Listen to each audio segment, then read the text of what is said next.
Sa par kasipol for today's video na kasipol na tayo magtapon muna ng basura mga kasipol. Minto na po yung ulan. Ito, nakakuha ko na po yung basura. May tabit ko na. Ang lakas ng ulan. Kaninang umaga, ngayon labas na po ako dito sa bahay mga kasipol at pupunta na doon sa tapunan ng basura. At ako yung magtatapon muna. Ayan, sobrang lakas yung ulan kanina. Iwan ko lang ngayon kung huminto na para hindi tayo asus ang lakas ng ulan. So, tingnan nyo po mga kasipol, napakalakas. Ngayon naman, siyempre, pan muna tayo ng pagkalay ko lang yung mga basura muna doon. Pan muna tayo ng payong. Mahangin pa. Para naman, yun. Yan, nakakuha na ako na tayo mga kasimpol. At kunin ko lang muna yung mga basura dito. At pupunta na ako sa basurahan. Lakas pa ng hangin. Tapos maulan, tapos mahangin pa. Malakas na yung hangin.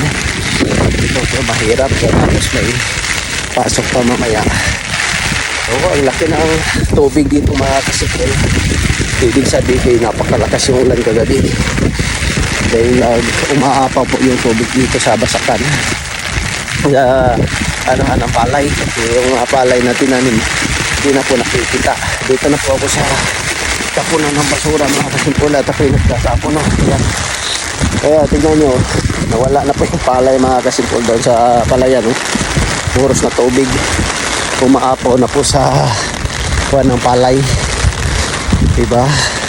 At ngayon naman, at ako'y naglalakad na papunta doon sa bahay at uwi na.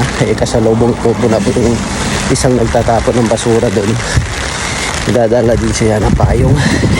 Kaya maulan po talaga mga kasipol. Grabe, sobrang ulan. Buong araw yata ulan ngayon. Yan, dito na ako sa bahay mga kasipol. At ano ko na yung payong. At ako ipapasok na dito sa loob. Napakakuha pa tubig yung payong. Basang-basa na. Basa na po yung yun, so, apakan dito. At mamaya-maya, at gising na po yung anak ko nung isa. Dahil papasok na po siya ngayon mga kasimpul. Yung isa mamaya pa yung bunso ko. Dahil matagal pa yung pasok niya, ano pang oras yun.